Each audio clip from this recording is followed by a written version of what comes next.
Pag-aaral natin ang salita ng Panginoon. Aming Diyos, maraming salamat po.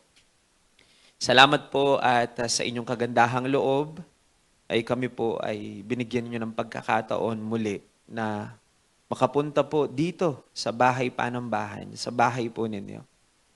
Isang karangalan sa amin ang kami po ay naririto, karangalan sa aming alam naming naririto ka at kasama ka po namin sang-ayon sa iyong pangako sa amin. Maraming salamat po at alam namin may hangarin kang mabuti, may balak at plano kang gawin sa buhay ng bawat isa sa amin ngayon pong umaga. Sa pamamagitan ng iyong mga salita ay matuto po kami, Panginoon, at malaman namin kung ano ang iyong nais, masunod namin ang iyong kalooban sa aming pong buhay. Dalangin namin na buksan mo ang aming spiritual na pandinig, gawin mong matabang lupa ang aming puso. Nang sa gayon ng mga salita mo, ay parang maging binhi na maitatanim sa aming puso, tutubo, lalago, at mamumunga, Panginoon, ng mga mabubuting gawa at yan ang iyong kalooban para sa amin. Maraming salamat po dahil alam po namin ikaw ang magbibigay ng karunungan sa bawat isa sa amin. Ikaw ang aming marinig, yan ang aming panalangin, Panginoon, ngayong umaga. Ito po ang aming dalangin sa pangalan ng aming Panginoong Jesus. Amen at amen. Ngayon pong umaga, kami po yung nag-usap ni Pastora. Ako po mangangaral po ngayong umaga, pero siya po magsasalita mamayang gabi. Kaya po, kasi po, we have our couples night later tonight.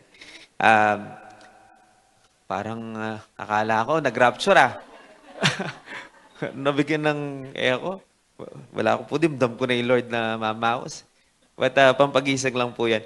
Nang ako po ay nasabihan na ako po mangangaral ngayon, I really prayed about it. Siyempre po, I asked the Lord about His message. Not just for me, kasi po marami sinasabi sa akin ng Panginoon, pero ayoko magkamali na ang banggitin ko sa inyo ay personal pala sa akin. So, dapat po ay nakasisiguro din kami na ito po ay para sa atin lahat in the congregation. Kasi po ang Panginoon nangungusap siya, but there are things na sinasabi ang Lord na personal pala. Ano po? Kaya kami po, pwede kaming mangaral ng kahit ano, pero hindi yun ang kalooban kung hindi yun ang kalooban ng Panginoon, mawawalang kabuluhan ng lahat ng bagay. Ayaw naman po namin mangyari yun. So I really prayed about it, and this is what the Lord put in my heart. No po. Nilagay ng Panginoon sa aking puso. Nais ko pong magsimula muna sa mga realizations na nagdala sa akin dito po sa mensahe ng Panginoon na ito. Napansin ko po na napakabilis ng paglipas ng mga araw ngayon. Napansin din po ninyo? Now is the last week of February. Next week will be March 1.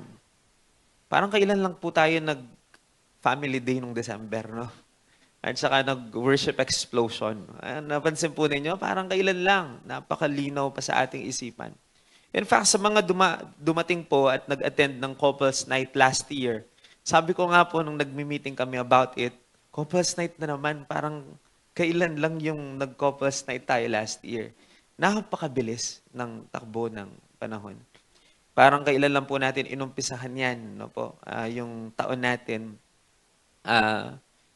ngayon magma-March na next week, pangatlong buwan. Just try to imagine, magpapasko na naman yan, ano po? Napakabilis ng takbo ng panahon. Pero, alam po ninyo, alam ko naman na hindi naman nagbago ang oras ng bawat araw. Kasi po, fixed naman na 24 hours pa rin yan. Mula noon hanggang ngayon. Hindi po nagbabago ang oras, minuto, kada araw. Pero parang napakabilis lang talagang umungsad ng oras. Kasi po nung bata ako, mabagal Feeling ko mabagal. Excited nga ako lumaki No po, yung bata ka, gusto mo, nung elementary ako, gusto ko high school na ako kasi po nakikita ko yung mga high school, iba yung uniforme, saka parang medyo astig yung mga ganun. Pag matanda ka na, mahawak ka na ng pera, yung mga ganun ang iniisip. Gusto namin pabilisin yung panahon, pero parang napakabagal nung bata ako.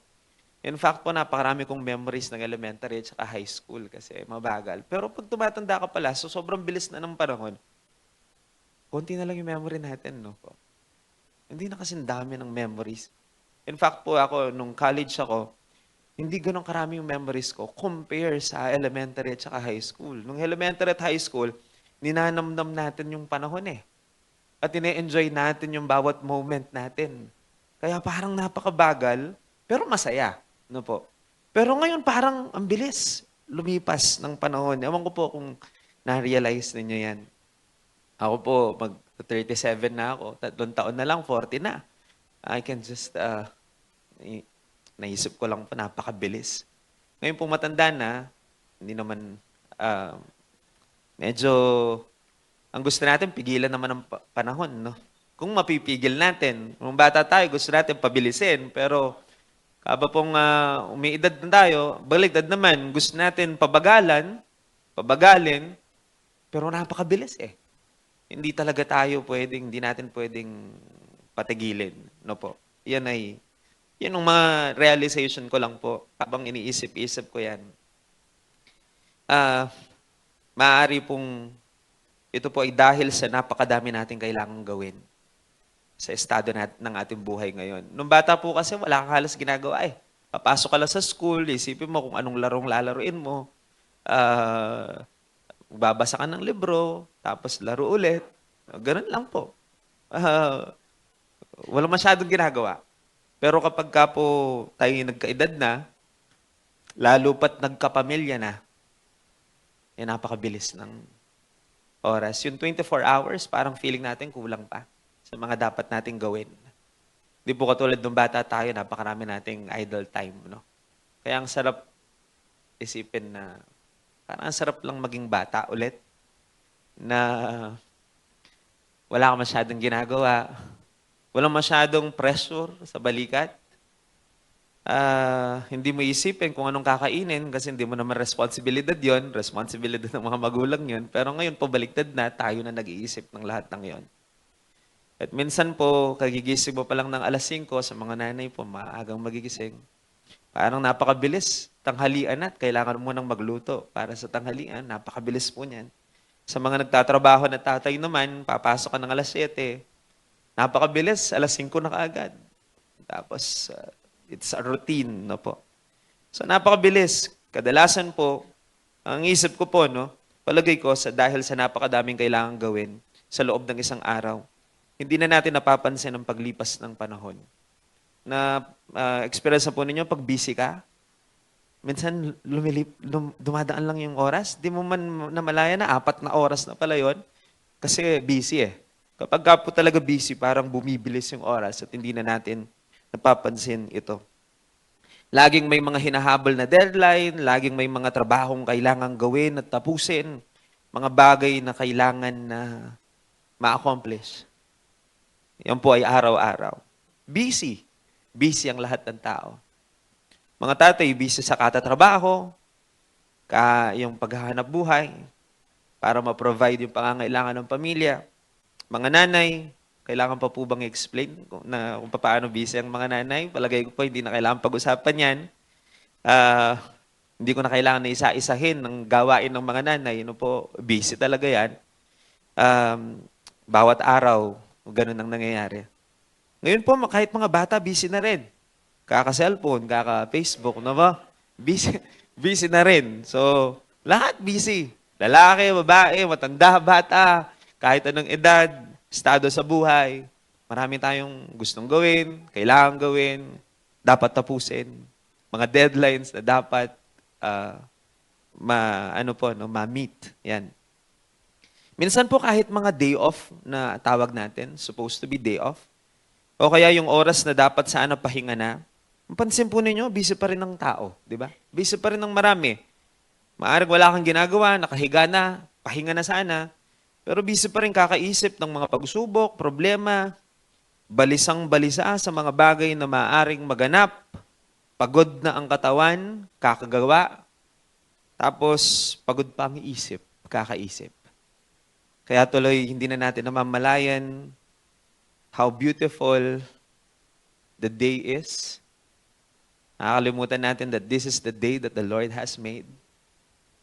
Parang lumilipas na lang yung araw. Nakakalimutan po natin ang Diyos na may gawa ng araw. And He wants us to enjoy it. Pero dahil po sa mga pagkabalisa natin, hindi naman po masama ang magtrabaho. Pero yung pong makalimutan natin, na tayo po ay nagsusurvive hindi lang sa effort natin, kundi sa kagandahang loob ng Panginoon, medyo naliligaw tayo kapag kaganon. Kung akala po natin, tayo po ay uunlad, aasenso, magsusurvive lamang dahil lang sa sarili nating paggawa, pagod, pagtsatsaga, nagkakamali tayo. Lahat po ay dahil sa kagandahang loob ng Diyos. Kumbaga sa biyahe po, by the way, may mga picture ako sayang naman, no? Ayan, parang, ano kasi pong iniisip ko ito, parang ganyan yung picture na naisip ko. Parang isang daan na napakabilis.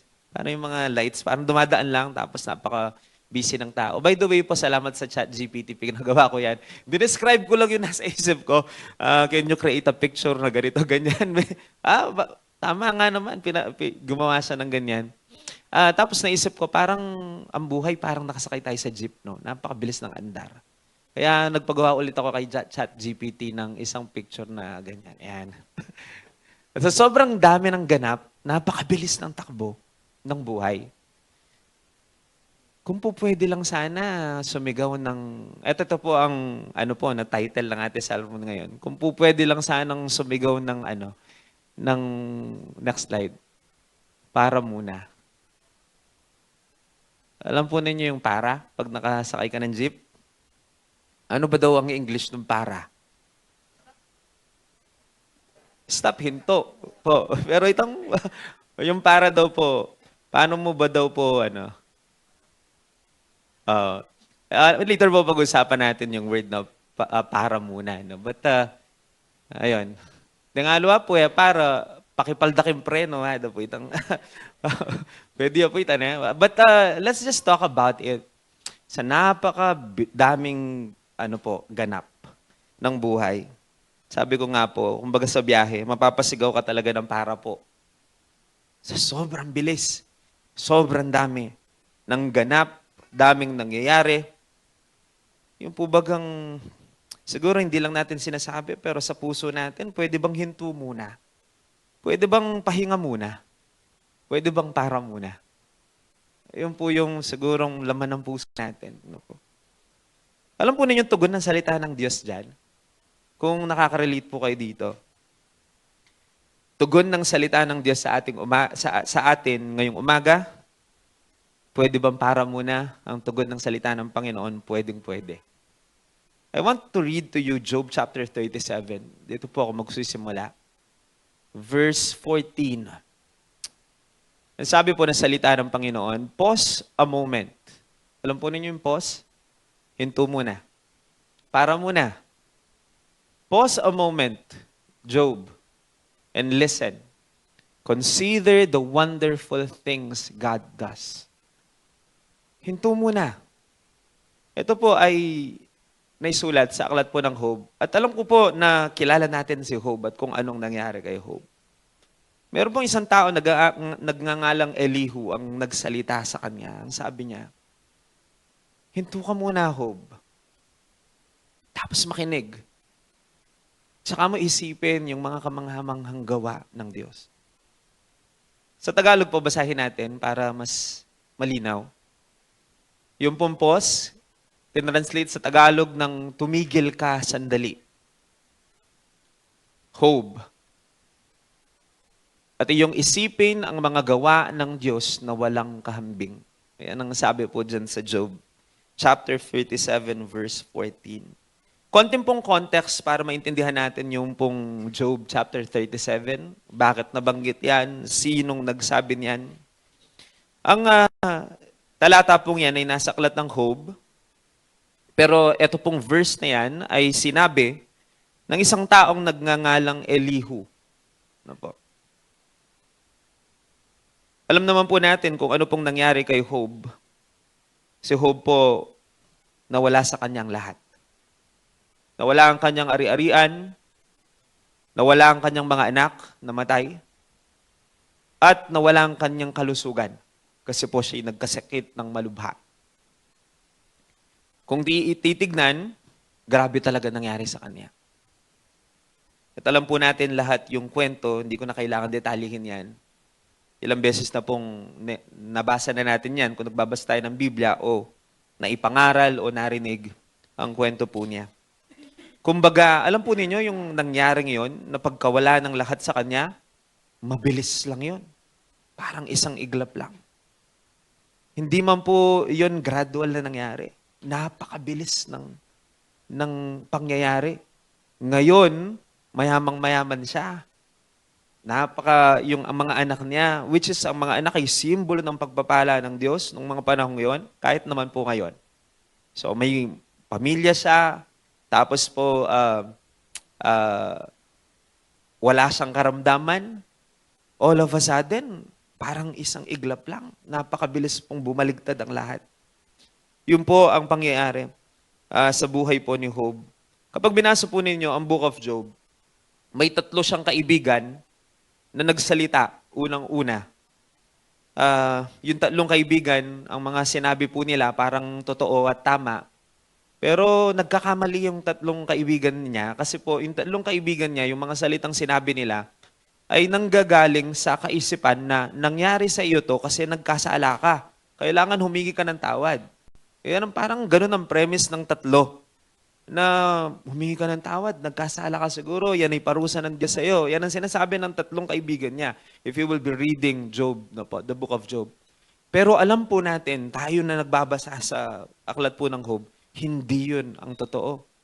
Kasi po si Job ay nakita ng Diyos na tapat sa kanyang panahon. Wala siyang kasalanan, talaga pong pagsubok lang po talaga siya. Hindi po dahil sa nagkasala siya o pinarurusahan siya, pero dumaan siya sa ganon upang mapatunayan ang kanyang tunay na katapatan. If you remember, there is a conversation there between Satan and the Lord, na talaga bang tapat yan? Subukan mong tanggalin sa kanya to at gawin ito. Tignan ko lang kung sasambahin ka pa niya at kikilalanin ka pa niya, pero malaking tiwala ng Diyos kay Job. At alam na po natin ang buong pangyayari. So 3 kaibigan niyang nagsalita, pero yung kanilang pagsasalita ay hindi yun talaga yung nangyayari. Pero after pong magsalita ng 3 kaibigan niya, biglang nagsalita ang isa pang tao. Actually po, sabi ng Bible, younger man siya eh. Pero he is young, pero may wisdom siya from the Lord. Elihu ang pangalan niya. At nang magsalita po ang taong ito, by the way, you can read kung ano po ang sinabi ni Elihu from chapter 32 to chapter 37 ng Job. Mababasa po ninyo ang mga sinabi ni Elihu. Pero kaiba sa 3 kaibigan na nauna na nagsalita, etong si Elihu po, kanyang mga sinabi ay may taglay na karunungan mula sa Diyos. At isa po yan, yung pong binasa natin, this is Job chapter 37, yan po ay parte ng kanyang final speech. Kasi po from verse 32, nagsasalita na siya eh, hanggang verse 37. So ito po yung huling chapter ng kanyang pagsasalita at parang nasa conclusion part na siya. At yan po ang sinabi niya, tumigil ka muna sandali. Isipin mo ang mga gawa ng Diyos na walang kahambing. Yan po ay part ng final speech. Kapag binasa po ninyo ang buong chapter 37, before po binanggit yung verse 14, if you will be reading verse 1, from verse 1 pataas, makikita po ninyo na si Elihu, nagsalita siya tungkol sa kidlat, tungkol sa kulog, tungkol sa niebe, snow, sa ulan, sa bagyo, storms, nature. At ang sinasabi niya, ang Diyos ang nagpapakilos ng lahat ng yan. Yan ang sinabi niya. Parang sinasabi po ni Elihu, Elihu, ginamit po niya yung nature to show how powerful God is, na ang Diyos ang may control sa lahat ng bagay. Ginamit po niya yung ulan. Tignan mo yung ulan. Tapos, pag binasa po niya yan, may sinabi pa siya na, alam mo ba kung bakit lumulutang ang ulap? May makapagsasabi pa paano inilatag? May makapagsasabi ba paano inilatag ng Diyos ang kalangitang parang tela? Yan ang sinasabi po niya, tignan mo ang kulog at kidlat. Sa utos ng Panginoon daw po yun. At ang pag-ulan, ang mga bagyo, lahat po yan sinabi niya to show how powerful and wise God is. Tapos sinabi po niya kay Job, ngayon hinto ka muna. At isipin mo ang lahat ng kamanghamanghang gawa ng Diyos. Yan po ang sinabi po niya. Yan po ang premise at saka yung context po nito. So ano po bang ibig sabihin ng pause? Kasi po yung English, pwede ba pakibalik doon sa English version? Pause for a moment or pause a moment. Huminto ka muna sandali. Yan po ang sabi ni Elihu no po. Sa Hebrew po, ang idea ng word na pause is to stand still, to stop what you are saying. Hinto ka muna, tahimik muna. Be quiet for a moment. Yun daw po yung idea ng pause. Yun ang sinabi ni Elihu. Alam po ninyo, pag binasa kasi ninyong Job, though po si Job po ay nanatilik tapat sa Panginoon. Pero katulad po natin, may mga questions din sa mind ni Job. At mapapansin po ninyo sa book of Job na sinabi niya yung mga questions. Even si Job po, nagtatanong bakit nangyari sa kanya yon. Katulad po ng pagtatanong din natin minsan na bakit nangyayari. Kasalanan po ba yung magtanong? Siguro po kung ang reason mo ay para sumbatan ng Diyos, bakit nangyari sa akin to? Tapat ako sa iyo, yung ganon. I think po kasalanan yon. Pero itang you want to know why and you want to know the purpose of God, why things are happening, I think po hindi po masamang isipin ano ba purpose ni Lord dito. Kasi po pwede kang magtanong na tanungin mo sa sarili mo na ano bang purpose ni Lord? Pero nagtitiwala kang mabuti ang Diyos. You just want to know why and what's the purpose of God. Kung walang halong pagrereklamo yun sa puso natin, I think that's normal to ask. Ako po, kapag may nangyari, lagi kong tinatanong sa Panginoon, Panginoon, alam ko ikaw may control nito. Pero ituro mo sa akin kung bakit pinahintulutan mo ito. Kasi po, doon tayo natututo eh. Ano po? Alam nating may mabuting hangarin pa rin ang Panginoon. So, Job had been speaking, questioning, defending himself. Lalo na po doon sa mga kaibigan niya na nagsabing makasalanan ka. So, Job is telling them, parang alam ni Job na hindi naman siya nagkasala sa Panginoon. So, Job is speaking, questioning, defending himself. Then Elihu tells him, stop talking for a moment. Listen instead of arguing. Parang ganun ang sinasabi po ni Elihu. Look what God is doing. Look at the wonderful things God does. Yung pong pinopoint ni Elihu dito, tignan mo yung weather. God is controlling the weather. God is directing the clouds. God is sending rain. God can stop the rain. God is using storms for judgment. He also used storms for blessing. Ibig sabihin, God is in control. Yan ang sinasabi po niya. Tignan mo, ang Diyos ang may control sa lahat ng yan. Ang punto niya, if God controls everything, then surely, He understands your situation. And He has the control. Yan po ang sinasabi ni Elihu. Parang pinapaunawa niya kay Job na kahit pa sa lahat ng mga nangyari sa kanya, ang Diyos pa rin ay makapangyarihan. And God still is in control. Ano po ba ang mensahe ng verse na ito? This verse is about humility. Because sometimes we talk too much. We demand answers. We question God's timing. Kadalasan po ganyan ang tao, di po ba? We feel like we must understand everything. Ganun po ang tao. Kadalasan ganun tayo. But this verse says, we pause for a while. Pause for a moment. Listen and consider the wonderful things that God has done and God is doing. Sa verse 38, sa chapter 38 po, kasi mababasa natin, tumugon naman ng Diyos sa lahat ng mga tanong ni Job. Pag binasa po ninyo yung chapter 38, mababasa ninyo, God answers or God said. So, after po ng 37, after magsalita ni Elihu, chapter 38, nagsalita naman ng Diyos. Makikita po natin dyan. Um, so, in simple words, parang kadalasan po kasi ang problema, nakakalimutan natin na may control pa rin ang Panginoon. And we need to pause. Kasi masyado tayong overwhelmed sa lahat ng mga nangyayari sa paligid. Kaya kailangan talaga ng pause. Even the word of the Lord tells us that there is time for everything. Hindi naman po masama ang gumawa at gawa ng gawa. Pero tandaan po natin, dinisenyo rin tayo, kahit pa sa normal at natural na human biology natin, hindi tayo makakapag-survive ng walang pause at pahinga. In fact, sinabi ng Bible yon. Gumawa kayo ng magtrabaho kayo 6 na araw, pero isang araw, pahinga. Even God Himself, pinakita niya yung example. Kasi daw po, ang Diyos gumawa ng 6 na araw, tapos yung isang araw, nagpahinga ang Diyos. Pero nagpahinga ang Diyos, di dahil napagod siya. Pero I think He's setting an example.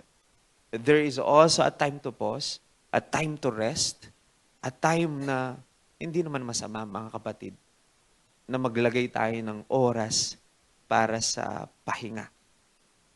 O yung minsan sa ating po mga Pilipino, time purse, yung anak po, time purse. Time out ya pala ito, no po. Time first, ya dapat na. Or, hinto muna. Yun ang binabanggit ng mga bata kadalasan po, no? Though, we know na parang mali ata yung grammar minsan. But, yung sinasabi natin, pause muna, pahinga muna. At gusto ko mong sabihin sa inyo, hindi kasalanan yun. In fact, the Lord is inviting us. Kung mabigat na daw yung ating pong bigatin, ang invitation ni Lord, punta sa Kanya. And I will give you rest. Yun sabi ng Bible, di po ba? So resting and time of rest, time of pause, is not really a sin. Pero in fact, the Bible tells us, God is inviting us na lumapit sa Kanya because true rest ay siya lamang po ang makapagbibigay. The Lord wants us to pause. In short, para muna. Minsan sa sobrang busy natin, kung maririnig lang natin ang Diyos, baka sinasabi niya, anak, hinto muna. Para muna. Sobra ka busy. Naalala ko po si Martha at Maria.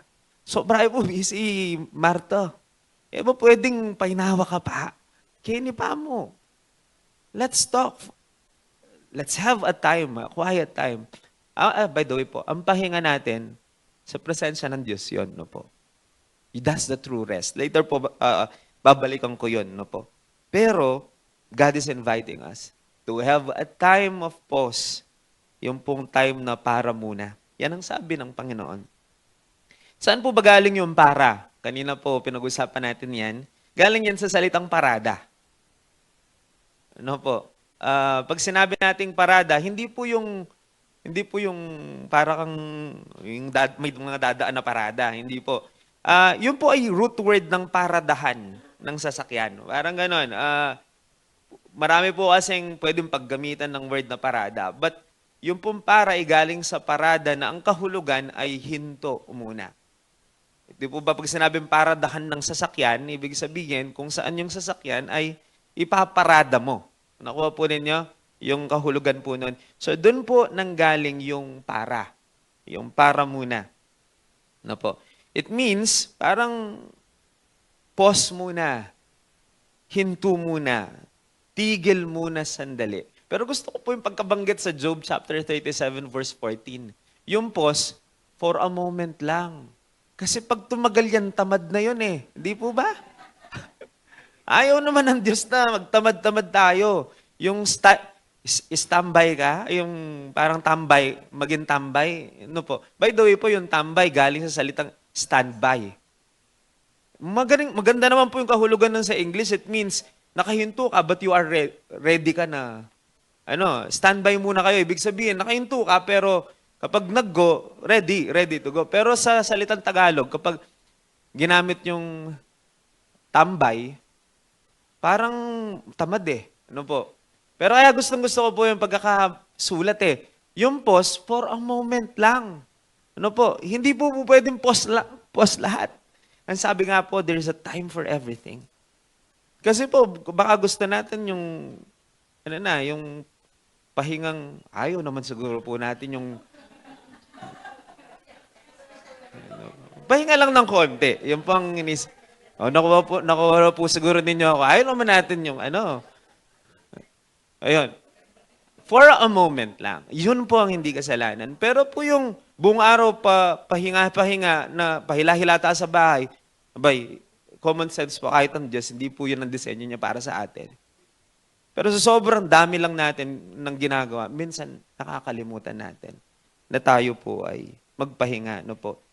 Pinatatawa ko lang po kayo para hindi po kayo antukin at maalala ninyo ang salita ng Panginoon ngayon. Minsan po kasi yan ang nagpapaalala sa atin ng mensahe ng Panginoon eh. Yung mga funny moments ng konti, na-apply po natin sa ating pong buhay. No po? So pause for a moment, tigil muna, sandali. Yan ang paalala po sa atin ng salita ng Diyos ngayong umaga. Sa panahon po natin na para bagang lahat ay nagmamadali, mga gawaing kailangang tapusin, punong-puno ang araw natin ng mga daily routines natin. We must know when to para muna, no? When to pause. Sa mga panahon ng pangamba, sa mga suliranin sa buhay, at sa mga panahon na hindi natin alam kung anong gagawin, we must know when to pause. Pause, it means to stop for a moment. To pause for a moment. Hindi po ito paghinto na nangangahulugang pagsuko sa laban. Hindi po yan. Ito po ay paghinto ng sandali para alalahanin kung sinong may control talaga. At para alalahanin ang kadakilaan ng Diyos. Stand still. Yan ang ibig sabihin daw po ng pause. And alam po ninyo, Psalms 46 verse 10 captures the essence of this message. Naalala po ninyo yung Psalms 46 verse 10? Sinabi ng salita ng Panginoon, be still. Tahimik muna, pause muna. At makikita mo kung sino ang ating Diyos. Minsan kailangan po talaga natin na hinto muna. Di po ba? Hindi po kayo pagod? Di po ba naranasan na po ba ninyo na pagod ka na kapipilit i-solve ang problema natin? Siguro po, maririnig lang natin ng Panginoon, natatarantang marami kapag may pagsubok. Be still muna, hinto muna, pause muna. Akong bahala, tignan mo kung anong gagawin ko. Pagkatiwalaan natin ang Panginoon. Minsan kailangan po talaga nating may mga bagay na kailangan mo talagang ibigay ng buong buo sa kamay ng Panginoon para makita po natin talagang makakilos ang Panginoon. Sometimes kasi gusto natin gumawa ang Panginoon pero hindi natin binibitawan yung isang bagay. Kung dyan po nino, magkasagat kante, pasaw kapagawa me. Pero hindi mo binitawan, hawak mo pa rin, mahihirapan. Kahit po ako, kung may ipapafix yung anak ko, halimbawa, by the way, Shiloh po, lagi na ako lalapitan ngayon eh. Nalala ko lang po kahapon, nasira yung sword niya. Kasi may sword po siya, kinukuha niya yon kapag nanonood siya ng David and Goliath. Tinataas-taas niya ganun. Parang iniisip siguro niya, siya'y Goliath. O nang pispas na yung iyachino, bala na kalaban niya, may puto iyay ang sword. Alam mo naman po rin yung mga bata, ano lang po sa kanya yun. So naputol po yung sword niya, kagabi lang po ito nangyari. Pumunta siya sa akin, sira-sira na. Alam na niya po yung nasira. Pinapagawa niya sa akin, tinape ko siya. Pero nung una, nahihirapan ako. Kasi po, ayaw niyang bitawan. Hirap palang mag-fix ng isang bagay na pinapa-fix niya sa'yo pero hindi niya binibitawan. Sabi ko sa kanya, bitawan mo muna, ako muna. Kasi po kung pakikialaman natin ang Diyos sa kanyang paggawa, minsan po doon tayo nahihirapan. Minsan kailangan talaga nating i-surrender because that's the essence of trust. Ang tawag doon, trust eh. Bitawan mo. Sabi mo, nagtitiwala ka tapos ayaw mong bitawan sa kamay ng Diyos. Relax ka muna, tahimik ka muna dyan. At kapag po ang Diyos ay pinagkakatiwalaan natin gumawa, tahimik muna. Huwag suggest ng suggest. Naalala ko yung mga magulang, yung mga anak na nag-uumpisang maging curious sa mga niluluto. Ayaw po natin may nanonood na nagluluto sa atin, no? Lalo na yung ilang mga nanay. Kita ka pa, yung pakialaman kini. Kasi po, suggest, turo ng turo. Ba't di natin pagkatiwalaan na matatapos nila ng maayos? Trabaho nila yun. Na minsan nadadala natin sa Diyos yun eh. Alam ng Diyos ang dapat gawin. Sometimes we need to zip muna yung mouth natin.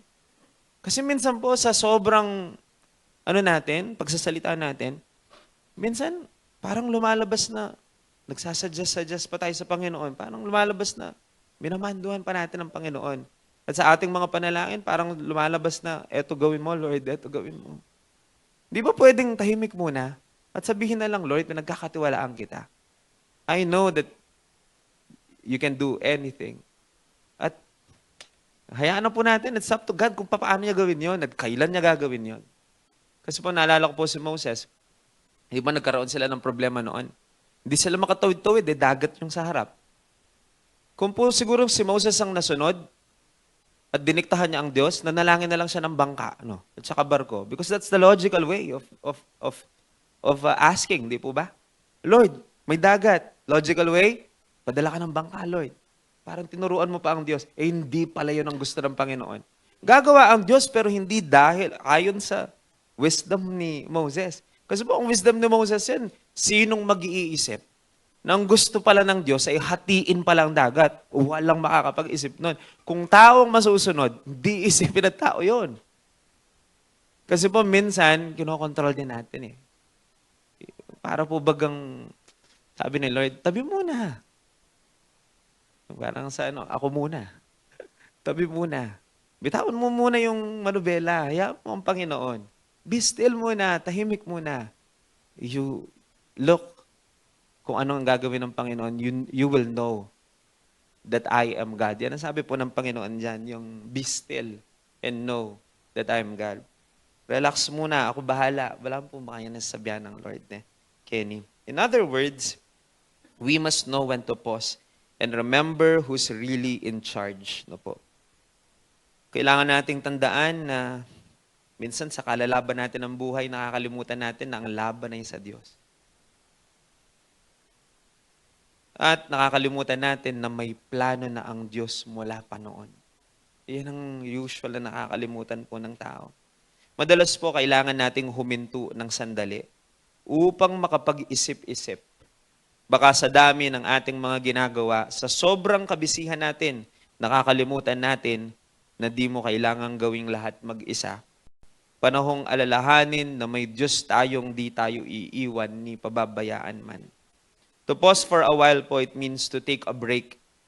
Means to rest for a moment. Kailangan nating lahat yan to be refreshed para maiwasan po yung burnout sa mga nangyayari sa atin pong buhay. Naalala ko po yung sa Exodus chapter 34, nabanggit ko na kanina, pero balikan lang natin. Verse 21, 6 days you shall work, but on the 7th day you shall rest. In plowing time or in harvest, you shall rest. Sinasabi po ng Panginoon, perpetual yung principle na yan. Mayroon talagang resting time. Sa ibang salita po, the 7th day will be yung Holy Sabbath. Yung Sabbath po kasi it means rest. Day of rest. Araw ng pamamahinga. Yung pong word na Sabbath. Pahinga po yun. No? Pero gusto ko pong tignan ninyo, na sinabi ng salita ng Panginoon yan, you shall rest. Tapos dinugtong niya, in plowing time and in harvest. It talks about seasons. Ibig sabihin, season man ng pagtatanim o season ng pag-harvest. Kahit anong season, parang ng buhay. Yung salamin ng buhay. Iba-iba yung season ng life, di po ba? Season man ng pagsubok, season ng anihan. O yung harvest season, which is blessing season, don't forget to have a rest. Don't forget to remember the Sabbath. Yan ang sabi ng salita ng Panginoon. At yung Sabbath po, ay, ang sabi ng Biblia, ito daw po, ay ito po ay itinakda ng Diyos para ang mga anak niya ay alalahanin siya. So they offer the Sabbath day for the Lord. It is the day of their worship sa Panginoon. So kapag sinabi po nating pahinga o rest o Sabbath, ito po'y tumutukoy hindi po sa rest na alam ng lahat. Ito po yung rest sa piling ng Diyos. That's true rest in the Bible. Tayo po, pag sinabi nating rest, magmumall muna eh. Pag uwi mo, mas pagod ka. Di ba? Napakapagod. Mapal kaya lakad-lakad. No po? Nangalawa po yung rest na pasyal. There's nothing wrong with about that. But, if yun lang ang alam mong rest, nagkakamali tayo. Kita mo po, hindi nasusolusyonan yung pagod talaga sa loob. Kasi po, hindi lang naman katawan ng napapagod eh. May napapagod sa loob. Minsan, wala ka namang ginawa buong araw, pero pagod ka, di po. Napansin po ninyo? So it means, hindi lang katawan ng napapagod at hindi lang katawan ng dapat ng pahinga. Pero may parte sa atin na pupwede lamang lumakas ulit at makabawi sa presensya lang ng Diyos. Hindi yan pwedeng makabawi sa pasyal mo o kaya ano. Ang spiritual po nating kalagayan, makakabawi lang yan sa rest sa piling ng Diyos. Sa Tagalog po, pahinga yon, di ba? Nabanggit ko na sa inyo, yung word na pahinga, ang root word ay hinga. Kasi pag hindi ka na makahinga, sasabihin mo, pahinga muna. You want to breathe again. And breath, tandaan po natin, ang breath ng tao, galing sa Diyos. Yan ang unang-unang binigay ng Diyos kay Adan after niyang hulmahin si Adan. Ang sabi ng Biblia, pagkahulma niya kay Adan, hiningahan daw niya ng Diyos si Adan. Yung pong hingang yon, yun ang tunay nating pahinga. Kaya if you want rest at pagod na pagod kayo, punta ka kay Lord kasi we are asking Him to breathe on us again. At yun po ang makakapag-replenish sa atin. Hopefully po naiintindihan po ninyo yun. Kaya po ang disenyo talaga sa atin ng Diyos, tama, okay ang magtrabaho, okay gawin lahat ng yan. Dapat naman po talagang responsable tayo. Pag may deadline, kailangan i-meet ang deadline, gawin dapat na maayos yan. Pero huwag kakalimutan na kailangan ng tao ang pahinga. Nakuha po ninyo? At yung pahingang yan ay sa presensya po ng Panginoon. In fact, next slide. Binanggit ko na rin po kanina yan, pero let's just read it. Matthew 11 verse 28. Ang Panginoong Jesus pong nagsabi, lumapit kayo sa akin, kayong lahat na napapagal at nabibigat ang lubha. At bibigyan ko kayo ng kapahingahan. Tagalog po yun, no? Memorize ko lang. Sa English po, come to me, all you who are weary and burdened, and I will give you rest. Ito po ninyo, panahon pa ng ating Panginoong Jesus, alam ng Panginoong Jesus na maraming tao ang talagang nabibigatan at napapagal. At hindi po ba kayo masaya? Ang Panginoong Jesus mismo, wala man ngang humingi dyan ng bigyan mo naman kami ng kapahingahan. Hindi man nga humingi yung mga tao, siya mismo nag-offer nun. Kasi alam po ng Panginoong Jesus, kailangan natin siya. Kaya He's offering us, come to me, lumapit tayo sa Kanya. You want rest? You come to the Lord. Yan ang sabi ng Bible. If you want rest, ang solusyon, lumapit sa Panginoon. Sino daw pong magbibigay ng rest? Kanino manggagaling? Sa Panginoong Jesus yung manggagaling. I will give you rest.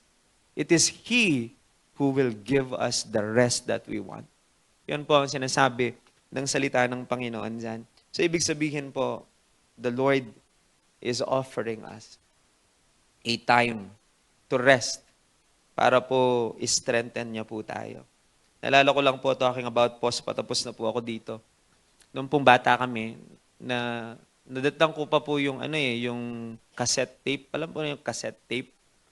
Yung ano bang tawag doon? Yung meron po yan, ipapasok mo. May po yan, parang film yan na papasok mong ganyan. May mga pagkakataon noon, ewan ko kung kung nasa lang namin, yung ano ba tawag sa machine na yan? Yung kung saan mo pinapasok. Cassette. Hindi po ba yung tape, yung cassette tape? Cassette, yung player po. Ito na natin, just to be safe. Ewan ko po kung may problema lang yung player namin noon. Pero yung player namin, kapag ka medyo mga isang oras ka nang nagpe-play, hihinto yung kakainin niya kakainin po niya yung tape. Pag huminto na yun, babalaan po may ngangungungungun itang pakiramdam mo. Kailangan mong ihinto yun. I-pause mo yun, okay, stop mo. Tapos pag kinuha mong ganyan, makita mo po, kinain na ng player yung Tapos ang gagawin po, ipopost yun para po maano mo ulit. Ma-rewind mo ulit. Aayusin ulit. Alam po ninyo mga kapatid, kung wala tayong pause, lalamunin ka talaga ng problema at mga pagsubok sa buhay. Kaya kailangan talaga, kahit ang Panginoon nagsasabi siya, kailangan you know when to click the pause.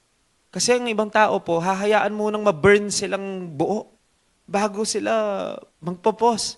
Hindi po. Kailangan aware tayo at alam natin na kahit pa mukhang malakas pa tayo, kailangan pa rin natin ang pause. Hindi na natin hihintayin yung napalayo ka na sa Diyos. Doon ka pa. Itang may panganak kang buo. Na-remember ko po, meron kaming tape nun. Hinayaan lang namin eh.